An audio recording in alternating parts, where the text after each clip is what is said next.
So instead of ringing up and making a direct pitch, we rang up and we said, hey, we've put together a training and it's designed specifically for property managers, and it shows you how you can reduce the number of days that your rental properties are on the market, get a better quality tenant. Welcome to the Master Dealmaker's Secrets podcast. And now, here's sales growth strategist, John Blake. Welcome to Master Dealmaker's Secrets. This is John Blake, and this is episode 203. And today we're going to be talking about a case study of a client that I worked with a few years ago, how we were able to take their sales team from making 3 sales per week each to 3 sales per day. But before we do that, if you've got leads that are sitting in your proposals sent column of your CRM or your spreadsheet or wherever you put your data from people that you've spoken to, and they haven't actually bought yet, I have a resource for you. It is over at johnblakeaudio.com. What you're going to get there is a training that I put together specifically for my clients. When I work with clients, we have 8 areas that we look at in their sales process to get the sales processes to convert more inquiries into paying clients. And this is the exact strategy that we use for follow-up. It's been developed by me over 20 years of trial and error. And if you put it into place, it will get you sales within days. It is at johnblakeaudio.com.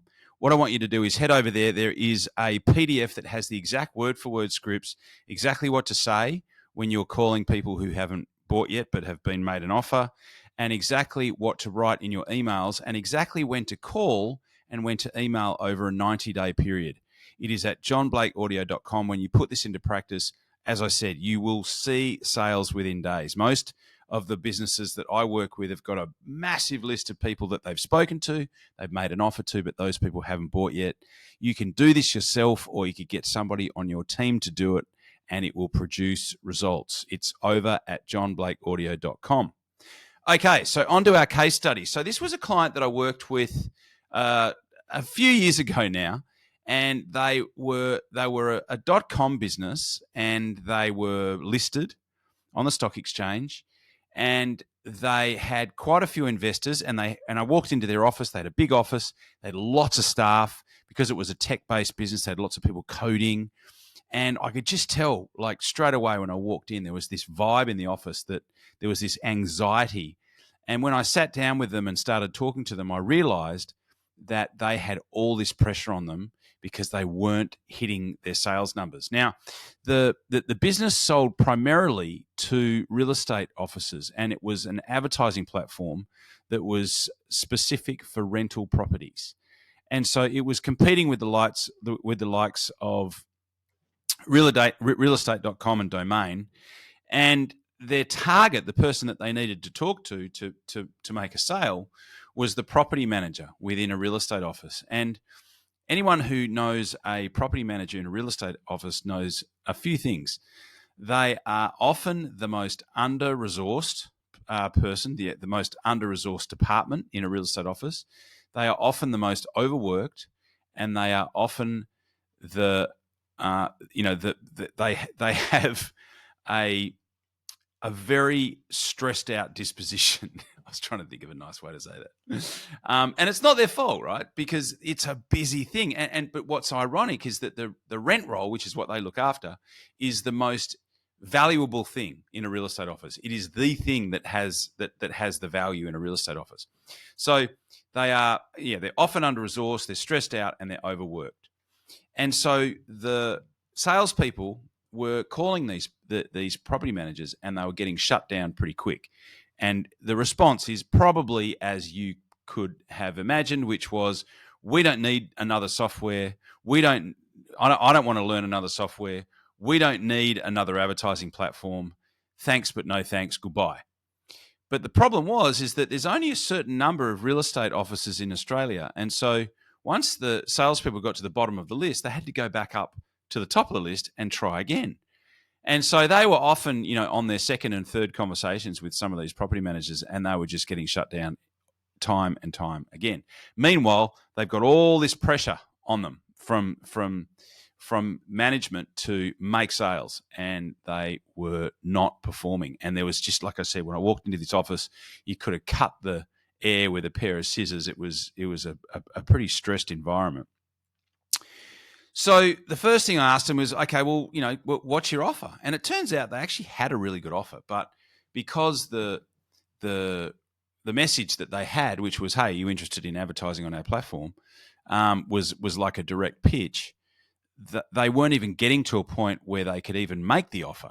And the offer was fantastic. It was like, okay, so if you advertise on our website, you get a fully featured ad, and the only time that you ever have to pay anything is if a successful applicant clicks on the ad, fills out the form, and is selected as the successful applicant. That is the only scenario in which case you actually have to pay for anything.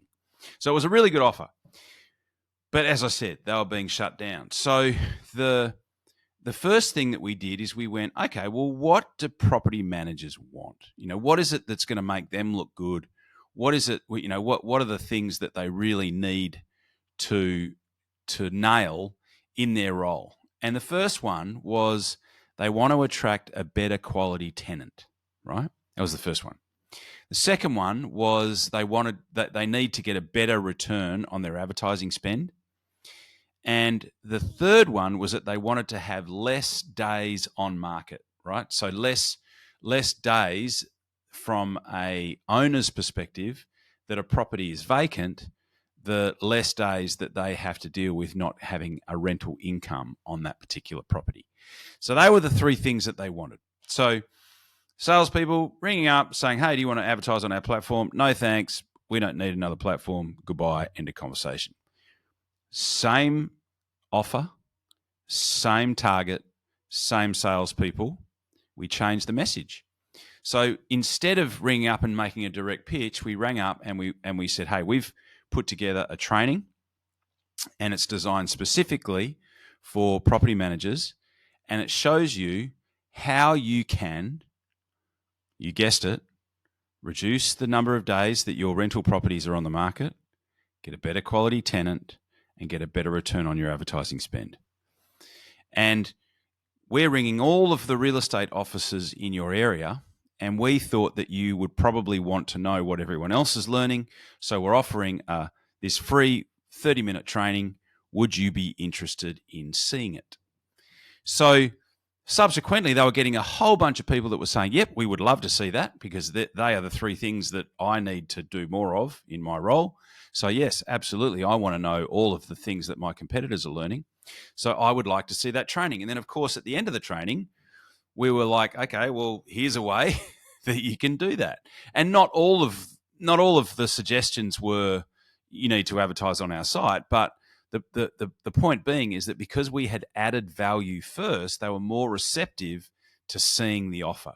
And so really the key lesson here is when you add value first, people, it is so much easier to be able to make an offer to somebody. You lead with value, you create value for the person, help them to do their job better, help them to get insights and learn about things that perhaps they don't already know. And then from there, it's a lot easier to actually make an offer to do business with the person. And so subsequently, they went from their salespeople, each of their salespeople on average doing 3 sales per week, to each of their salespeople doing 3 sales per day. And it changed the entire maths of the business, and it turned them around quite significantly and quite substantially from where they were. And more importantly, it got the pressure off the management and allowed them to be able to continue. Another example is years ago, I used to do a lot of retail sales training. I still do a little bit, but most of my stuff is business to business. And I had a client who I wanted to work with, and I had made a number of direct offers. I'd like to work with you. I'd like to do sales training with your team. And they were not interested. They'd pretty much shut me down each time. And so I came up with the same questions. Like, okay, well, how can I add value? How can I add value enough to get this particular person's attention so that after that's happened, I can make a direct offer to potentially, do some work with them. And so what I did is they had 5 stores. I mystery shopped all 5 of their stores, and I put together a report, and I sent the report to the owner. And then I called him a couple of days later, and sure enough, he was like, "Yep, you've got my attention. Thank you very much for the report." As it turns out, there was some customer service things that were certainly lacking in a few of the stores, and he was like, "Yeah, sounds like a good idea." And he sent half a dozen people along to one of my training seminars, and each of the managers from each of the stores. And I picked them up as a training client. So that's another example. So my question to you is if you've got a list of people that you would like to work with that aren't coming to you through your normal marketing and you want to go direct to those people, my question to you is, how can you add value first? How can you put together some sort of a training that's going to give them insights, especially if you have a complicated product or service, or perhaps the rules around your product or service are quite complicated. How can you make that simple? How can you lead with value? How can you then do that in order to get their attention?